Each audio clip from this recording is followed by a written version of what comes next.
तो इस वक्त की बड़ी खबर आपको बताने जा रहे हैं। चुनाव आयोग ने रविवार को असम, केरल, पुडुचेरी, तमिलनाडु और पश्चिम बंगाल के विधानसभा चुनाव का ऐलान कर दिया है।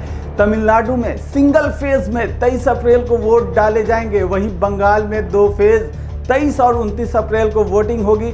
वहीं 3 राज्य केरल, असम और पुडुचेरी में सिंगल फेज यानी 9 अप्रैल को वोटिंग होगी। रिजल्ट 4 मई को आएगा। मुख्य चुनाव आयुक्त ज्ञानेश कुमार ने बताया कि 5 राज्यों यूटी में 17.4 करोड़ मतदाता हैं, 824 सीटें हैं। मुख्य चुनाव आयुक्त ने बताया कि पिछले 12 महीने में चुनाव आयोग ने पारदर्शिता लाने के लिए कई नए प्रयोग किए हैं। पहला था SIR, जिसमें यह निश्चित किया गया था कि कोई भी अयोग्य व्यक्ति वोटर लिस्ट में ना रहे। दूसरा, मोबाइल फोन पोलिंग स्टेशन के बाहर ही रखा जाएगा, वोट देने के बाद उसे वापस ले सकेंगे। इसके साथ ही 5 राज्यों में आचार संहिता लागू हो जाएगी। 2021 में इन सभी 5 राज्यों के चुनाव का ऐलान 26 फरवरी को किया गया था। पिछली बार बंगाल में 8 चरणों में चुनाव हुए थे, असम में 3 और तमिलनाडु, केरल और पुडुचेरी में सिंगल फेज में वोटिंग हुई थी।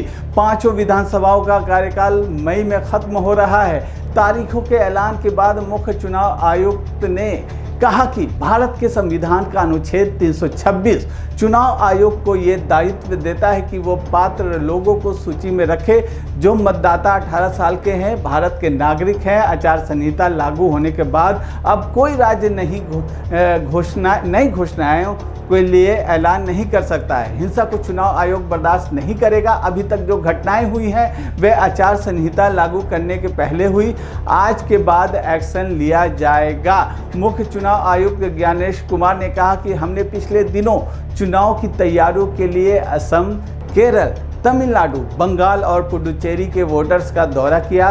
हम सभी दलों से मिले, उनके विचार और सुझाव जाने। आयोग ने चीफ इलेक्टर ऑफिसर से भी मुलाकात की, BLO को सम्मानित किया जिन्होंने SIR प्रक्रिया में योगदान दिया। नए वोटर्स को सम्मानित भी किया गया। तो जो अभी तक की बड़ी खबर है वो उसके मुताबिक जो 5 राज्यों में चुनाव का ऐलान कर दिया गया है।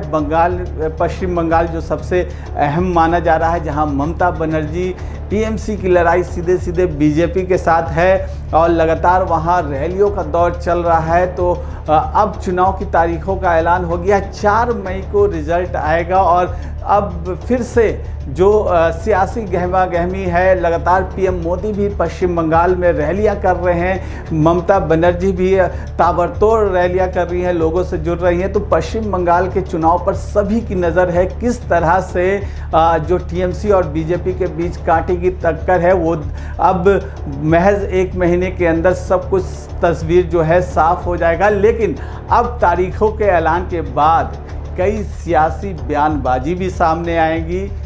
दीदी ममता बनर्जी जिस तरह से BJP के नेताओं को घेरती रही हैं और साथ ही BJP की पूरी ब्रिगेड दिल्ली की जो पश्चिम बंगाल में कूच कर चुकी है, अब देखना दिलचस्प होगा कि आने वाले दिनों में बयानों के तीर और चलेंगे और कई बयान सुनने को मिलेंगे और कई तस्वीर सियासत के रंग के देखने को मिलेंगे। फिलहाल NBC 24 न्यूज़ पर आप बने रहिए, क्योंकि खबरों का सिलसिला यहाँ कभी थमता नहीं।